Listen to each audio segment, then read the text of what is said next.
Bonjour, je m'appelle Henri de Montserrat, j'ai 36 ans, j'ai un background d'économie et de finance, j'ai étudié à Dauphine et à l'ESSEC et j'ai travaillé 10 ans dans la finance de marché et plus particulièrement dans les opérations de titrisation. Apimca est venu d'un constat relativement simple que j'avais pu rencontrer moi-même dans ma vie et que certains de mes amis ont vu aussi, qui est qu'il est très difficile aujourd'hui d'obtenir des informations sur les logements lorsqu'on souhaite déménager, que contrairement à d'autres types de biens ou de services, il n'y a quasiment aucun avis d'utilisateur en ligne.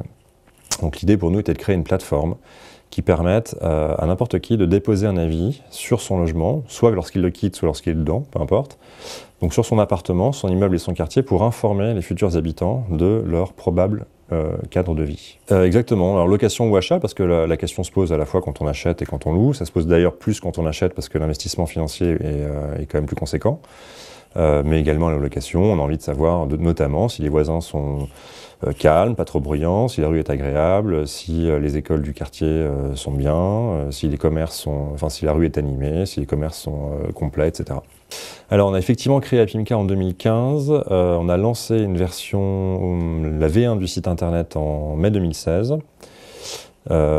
Aujourd'hui, on a deux axes de développement. Un axe de développement B2C qui consiste à essayer d'emmagasiner un maximum d'avis sur la plateforme internet existante. Et un axe de développement B2B qui permet de proposer aux professionnels de l'immobilier un certain nombre de produits ou d'outils qui leur permettent d'enrichir et de mettre en avant leur annonce immobilière sur internet. Le site internet est existant, il est accessible pour tout le monde gratuitement, il s'adresse plus à des personnes qui sont en phase de prospection immobilière, qui recherchent un appartement ou une maison. Sur le B2B, on a des produits qui sont un peu plus tailor-made, qui vont dépendre des besoins spécifiques de chacun de nos prospects et qu'on est capable d'adapter. Et c'est une des forces des startups, c'est de pouvoir effectivement réagir rapidement et s'adapter vraiment aux besoins spécifiques de chacun de ses clients. On n'a pas encore levé de fonds. L'entreprise a été créée sur la base de fonds propres, donc apportés par mon associé et moi-même. On a bénéficié d'une subvention de la BPI, donc le PIA, pour nous aider justement à créer, à faire accélérer un petit peu les travaux de recherche et développement. On est en train de travailler sur une levée de fonds qu'on espère pouvoir boucler d'ici la fin du premier trimestre 2017, à peu près 500 000 €. Alors évidemment, tous les contenus textuels sont modérés.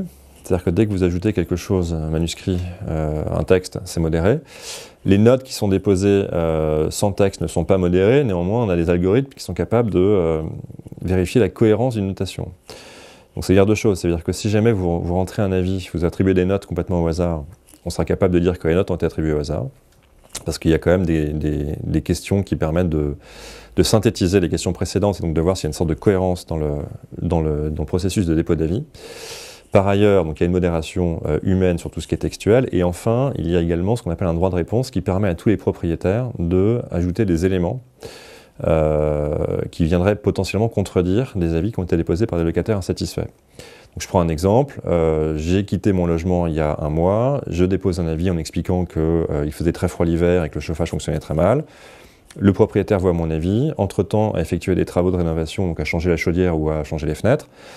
Et il peut très bien mettre, effectivement, il faisait froid ou l'isolation était mauvaise, des travaux ont été réalisés il y a 3 semaines, maintenant tout est aux normes et l'immeuble ou l'appartement est beaucoup mieux isolé.